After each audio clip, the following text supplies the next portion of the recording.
Hey, welcome back to our channel. In today's video, we are going to show you how to edit code in Hostinger. Let's begin. Now, the first thing you need to do is to log in using your credentials.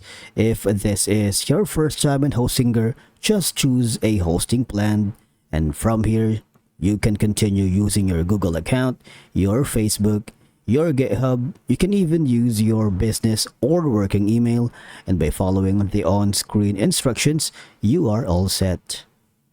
Now, once you are here, editing a code in Hostinger can be necessary or advantageous for a lot of reasons because number one, editing code allows you to customize your website or web application according to your specific needs and preferences.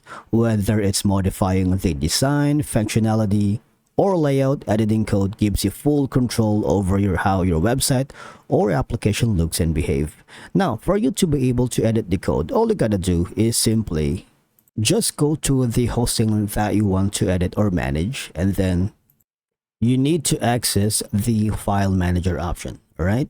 Because from here, you will be forwarded to a new page, which is, now once you are in the file manager, all you have to do is just open the file editor.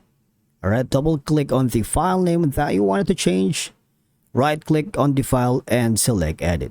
Alright, and from here you have a lot of options to use the file editor, and it has a lot of sections and buttons because you would be able to access the HTML, and from there all you're gonna do is just, once the section has been updated, all you have to do is just save and the changes will be reflected. Alright, it's a very straightforward process and it's very easy. And I believe that's a wrap for today's video. Thank you so much for watching. We will see you in the next one.